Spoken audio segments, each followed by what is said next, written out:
হাদিসের মধ্যে আসছে, কেউ যদি স্বপ্নের মধ্যে দুধ খাইতেছে এটা দেখে, তাহলে সে যেন মনে করে সে এলেম পান করতেছে। সুবহানাল্লাহ। তাহলে স্বপ্নের মধ্যে দুধ দেখা এটা বড় গৌরবের বিষয়। আল্লাহ আমাদের সবাইকে কবুল করেন, জোরে বলেন আমিন। তো দুনিয়ার সফর শেষ, এবার সফর হবে আসমানে। এতক্ষণ পর্যন্ত যে আলোচনা হলো এটার নাম হলো ইসরা, এখন হবে মেরাজ। এই ইসরা থেকে বাইতুল আকসা থেকে এবার উর্দু আকাশে উঠবে, এটার নাম হচ্ছে মেরাজ। আসমানে উঠবে, জমিন থেকে আসমানের সর্বপ্রথম আমাদের আসমানের অবস্থা কি শোনেন। জমিন থেকে আসমানের দূরত্ব কতটুকু? আগে একটা হাদিস, এরপরে হচ্ছে বিজ্ঞানের আলোকে কথা। রাসূলুল্লাহ সাল্লাল্লাহু আলাইহি ওয়াসাল্লাম সাহাবীদের সাথে বসে রয়েছেন, হাদিসটি বর্ণনা করেছেন। সাহাবীদের মধ্যে সর্বশ্রেষ্ঠ সাহাবী হযরত আবু হুরায়রা রাদিয়াল্লাহু তাআলা আনহু। আবু হুরায়রা তিনি বর্ণনা করলেন, নবী আলাইহিস সালাম আমাদেরকে বললেন, বসে রয়েছেন, হঠাৎ করে একটা মেঘ মাথার উপর দিয়ে যাইতেছে। আল্লাহ নবী সাহাবীদেরকে জিজ্ঞাসা করলেন, ও সাহাবারা, তোমরা কি এটাকে চিনো? বলে, না না, এটা আপনি ভালো চিনেন, এটা কি? নবী আলাইহিস সালাম বলে, এটা হচ্ছে মেঘ। এই মেঘটা সর্বসময় চলে যায়, দ্রুত গতিতে চলাচল করে।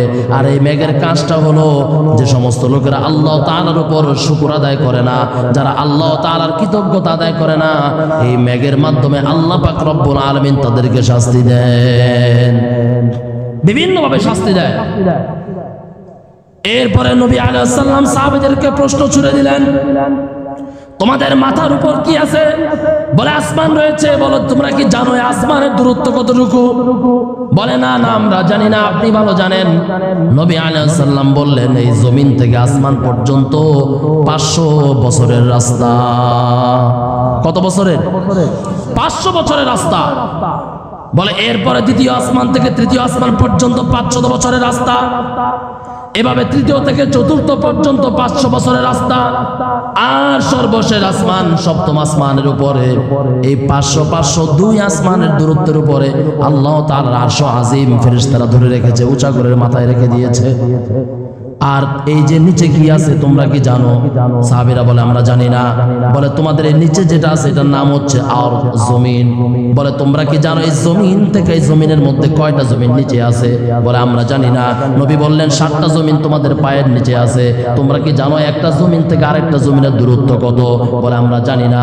আল্লাহ নবী বললেন, একটা জমিন থেকে আরেকটা জমিন পর্যন্ত 500 বছরের রাস্তা। কত বছর? তাহলে এরকম নিচে কয়টা জমিন? 7টা জমিন। কত জমিন? এবার রাসূলুল্লাহ সাল্লাল্লাহু আলাইহি ওয়াসাল্লাম সাহাবীদেরকে বললেন, হে সাহাবীরা, আল্লাহর বরত্ব দেখো, আল্লাহর বরত্ব বোঝার চেষ্টা করো। বলে, কিভাবে? বলে, একটা রশি ফেলে দাও।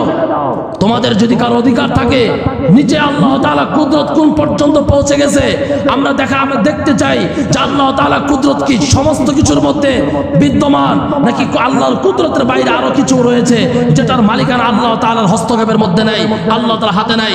একটা রশি ফেলে দাও, এই রশি যত নিচ পর্যন্ত যাবে সমস্ত কিছু আল্লাহ তাআলার কুদরতের মধ্যে রয়েছে। অতএব কি বুঝাইতে চায় আল্লাহ নবী? এই দুনিয়ার অহংকারীরা, এই বেনামাজিরা, এই শরীয়ত যারা মানো না, ইসলাম যারা মানো না, আল্লাহকে, আল্লাহর পরে, আল্লাহর হায়াতে, আল্লাহর জমিনে বাস করে যারা রবকে যারা সিজদা করে না, মনে রাখো আল্লাহর থেকে তো যত দূরে তুমি পালিয়ে যাও, আল্লাহর কুদরতের বাইরে কোনোদিন যেতে পারবে না। তোমার সমস্ত দূরত্ব মাটির ভিতরে থাকলে তুমি আল্লাহ তাআলার কুদরতের মধ্যে রয়েছো। কথা বলেন ঠিক না বেঠিক? আপনি যতই বরত্ব দেখান, 5 ওয়াক্ত আপনি সিজদা করেন না, কই পালাবেন আপনি? কোথায় পালাবেন আপনি? কোথায় গিয়ে বাস করবেন? আপনি যেখানেই যান, রাসূল বলেছেন, রশি ফেলো নিচে। তোমার এই রশিটা নিচে যেতে যেতে যেতে যেতে রশিটা যেখানেই যে গিয়ে ঠেকবে, মনে রাখবা ওই জায়গাটাও আল্লাহ তাআলার কুদরতের মধ্যে নিবেদিত। এখন আসেন, এই আসমান থেকে জমিন থেকে প্রথম আসমান পর্যন্ত কত বছরের দূরত্ব? 500 বছরের দূরত্ব। এই 500 বছর কিসের দূরত্ব? কিভাবে এই দূরত্বটা কায়েম করেছে? এটা শিওর করে 100% ভাবে কোন মুহাদ্দিসিন কেরাম বলে নাই, আর আল্লাহ তাআলা বলে দেন নাই, রাসূলও বলেন নাই। কিন্তু অনেকে ব্যাখ্যা করেছেন যে উটে চড়ে কেউ যদি সফর শুরু করে 500 বছর পর যেখানে গিয়ে পৌঁছবে, এই এতটুকু দূরত্ব হচ্ছে এই জমিন থেকে আসমান পর্যন্ত। কিন্তু তারপরও এই ব্যাখ্যাটা সঠিক না। একদম সিউরিটি ভাবে কেউ কোনোদিন বলে নাই যে জমিন থেকে আসমান পর্যন্ত দূরত্বটা কতটুকু। সবাই একটা কথা সর্বশেষ বলেছেন, এই দূরত্বটা একমাত্র আল্লাহ পাক রব্বুল আলামিন ভালো জানেন। মুহতারাম হাজরিন, এই পৃথিবীতে গ্যালাক্সি রয়েছে। এই গ্যালাক্সি রয়েছে, বিজ্ঞানীরা হিসাব করেছে, ফাইনালি আজকে পর্যন্ত বিজ্ঞানীরা এই কথায় পূর্ণ বিশ্বাস এবং একদম 100% বলতে পারে নাই এই পৃথিবীতে কতগুলো গ্যালাক্সি রয়েছে। কিন্তু একটা ধারণা বলা হয়েছে 100 থেকে 200 বিলিয়ন গ্যালাক্সি এই পৃথিবীতে আল্লাহ তাআলার এই আসমানের নিচে রয়েছে। এর মধ্যে আমরা যে গ্যালাক্সিটার মধ্যে রয়েছি, এই গ্যালাক্সির নাম হচ্ছে মিল্কি ওয়ে গ্যালাক্সি। নাম কি? Milky way galaxy. বলে এই মিল্কি ওয়ে গ্যালাক্সি যেটা আছে, এই একটা গ্যালাক্সি থেকে আরেকটা গ্যালাক্সি পর্যন্ত পৌঁছাতে সময় লাগে 1300 কোটি বছর। বলেন আল্লাহু আকবার। কত কোটি বছর? 1300 কোটি বছর। একদিক দিয়ে বলছে গ্যালাক্সি কতগুলো রয়েছে? 100 থেকে 200 বিলিয়ন গ্যালাক্সি রয়েছে আসমানের নিচে। এর মধ্যে আমরা আমাদের এই পৃথিবীটা যে গ্যালাক্সির মধ্যে, এই গ্যালাক্সির নাম হচ্ছে মিল্কি ওয়ে গ্যালাক্সি। আর একটা গ্যালাক্সি থেকে আরেকটা গ্যালাক্সিতে যেতে সময় লাগে 1300 কোটি বছর।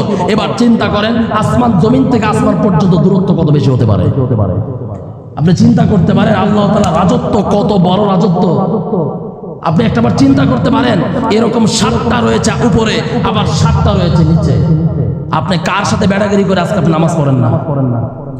আপনি কার সাথে বেড়াগিরি করে আজকে আপনি খান, তার খাবার খান, তার খবর জানেন? আপনার রবের খবর জানেন? ওনার বরত্ব জানেন? উনি দেখাবেন ওই দিন যারা বিশ্বাস না করে করে মরতেছেন, যারা আল্লাহ রবের ইবাদত না করে করে এই শেষ নিঃশ্বাস ত্যাগ হচ্ছে, মানুষ বুঝবে ওই দিন, যেদিন এই পৃথিবীতে শুধু আল্লাহ ছাড়া আর কেউ থাকবে না। ওই দিন আল্লাহ তাআলা বলবে লিমানিল মুলকুল ইয়াউম লিল্লাহিল ওয়াহিদুল কাহার। কই পৃথিবীর অহংকার করে যারা আমার সাথে শিরিক করতে, অহংকার করে যারা নামাজ পড়তে না, তোমরা কোথায়? আজকে সবাই শেষ, একমাত্র আমি রব আছি জিন্দা। আল্লাহু লা ইলাহা ইল্লা হুয়াল আল্লাহু লা ইলাহা ইল্লা হুয়াল হাইয়ুল কাইয়ুম। সব শেষ হয়ে যাবে, থাকবে কে? সব শেষ হয়ে থাকবে কে? আল্লাহই থাকবে। এই জমিন থেকে আসমান পর্যন্ত এই দূরত্ব, এত দূরত্ব। অতএব কেউ কোনোদিন শিওর করে বলতে পারবে না, কারণ বিজ্ঞানীরাই আজ পর্যন্ত গ্যালাক্সি কয়টা এটা শিওর করে বলতে পারে নাই। আর তার দূরত্বটা কে বলবে? অতএব যারা ব্যাখ্যা করে উঠে চড়ে যত দূর 500 বছর দূরে যাওয়া যায় এতটুকু দূরত্ব, অনেকে ব্যাখ্যা করেছে ঘোড়ায় করে চড়ে 500 বছর যেখানে যাওয়া যায় এতটুকু দূরত্ব। কিন্তু সর্বশেষ সবাই এটাই বলেছে আল্লাহু আ'লাম, আল্লাহই ভালো জানেন, আমরা কিছুই জানি না। আর এদিকে বিজ্ঞানীদের আলোকে যদি ব্যাখ্যা করা হয়, এই যে বললাম যে একটা গ্যালাক্সি থেকে আরেকটা গ্যালাক্সি যেতে লাগে 1300 কোটি বছর, 1300 কোটি বছর, তাহলে এই দৃষ্টিকোণে আমাদের হিসাব কোথায় চলে যায় খবর আছে? এই যে বলেছে ওটে করে 500 বছর গেলে যে এতটুকু দূরত্ব জমিন থেকে আসমান পর্যন্ত, এই কথাটা তখন আর বিশ্বাস হয় না। কারণ এক গ্যালাক্সি থেকে আরেক গ্যালাক্সি 1300 কোটি বছর লাগে, তাহলে জমিন থেকে আকাশে যেতে কত বছর লাগবে চিন্তা করেন। অতএব একবার কি জোরে সোরে বলা যাবে আল্লাহকে রাজি খুশি করার জন্য আল্লাহু আকবার? আল্লাহ আমাদের সবাইকে কবুল করেন, জোরে বলেন আমিন। পাক্কা ঈমানদার, আমলি একটা ঈমানদার হওয়ার তৌফিক দান করেন, আমিন। রাসূলুল্লাহকে এই বোরাকে এই জমিন থেকে এক টানে আসমানে চলে গেছেন, প্রথম আসমানের দরজায়। প্রথম আসমানের দরজা এক ধাক্কায় চলে গেছেন। চিন্তা করেন আল্লাহ কি বানাইছেন। অতএব বিশ্বাস শুধু আমাদের একটাই করতে হবে। কখনো বিজ্ঞানীরা দুই ভাবে এটা ভাবার চেষ্টা করছে, একটা হচ্ছে আধ্যাত্মিক ভাবনা, আর একটা হচ্ছে শাব্দিক অর্থে শারীরিক ভাবনা। কেউ মেরাজকে বলে যে এটা আধ্যাত্মিক মেরাজ হয়েছে, আবার কেউ বলে শারীরিক এটা মেরাজ হয়েছে। আমাদের বিশ্বাস হচ্ছে আধ্যাত্মিক নাকি শারীরিক? জোরে বলেন, আধ্যাত্মিক না শারীরিক? শারীরিক। নবী আলাইহিস সালামের মেরাজটা হয়েছে শারীরিক মেরাজ, সশরীরে রাসূলুল্লাহ আল্লাহর কাছে গিয়েছেন, সুবহানাল্লাহ। অতএব বিজ্ঞানীরা যদি ভাবে আধ্যাত্মিক ভাবে, তাহলে আধ্যাত্মিকতার সাথে বিজ্ঞানীদের কোনো সম্পর্ক নেই। কারণ বিজ্ঞানীদের সম্পর্ক হচ্ছে জড় বস্তুর সাথে। আর জড় বস্তু কোনটা? যেটা হচ্ছে শারীরিক। জড় বস্তু কোনটা? যেটা দেখা যায়। জড় বস্তু কোনটা? যেটা হচ্ছে বাহ্যিক, শাব্দিক অর্থে যেটা আসে ওটা হচ্ছে জড় বস্তু। বিজ্ঞানীদের গবেষণার সাথে সম্পর্ক হচ্ছে জড় বস্তুর সাথে। আধ্যাত্মিকতার সাথে কোনোদিন বিজ্ঞানীরা কোনো কিছু ভাবতে পারে না, কারণ আধ্যাত্মিকতা কোনোদিন দেখা যায় না। মুহতারাম হাজরিন, অতএব বিজ্ঞানীরা যে আলোকে ভাবছে ওই আলোকেও আজও পর্যন্ত কোনো বিজ্ঞানী এটা বের করতে পারে নাই এই জমিন থেকে আসমান পর্যন্ত দূরত্ব কতটুকু। এটা একমাত্র কে জানে? কে জানে? অতএব আল্লাহ তাআলা বোরাকে করে জিব্রাইলের মাধ্যমে প্রথম আসমানের দরজায় গিয়ে দাঁড়াইছেন। কোথায় গিয়ে দাঁড়াইছেন? প্রথম আসমানে এখনো ঢুকেন নাই, দরজায় গিয়ে দাঁড়াইছেন। এরপরে কি হয় এটা আগামী জুমায়। আল্লাহ পাক রব্বুল আলামিন আমাদের সবাইকে পূর্ণ আমল করার তৌফিক দান করুন, আমিন। ওয়া আখিরু দাওয়ানা আলহামদুলিল্লাহ।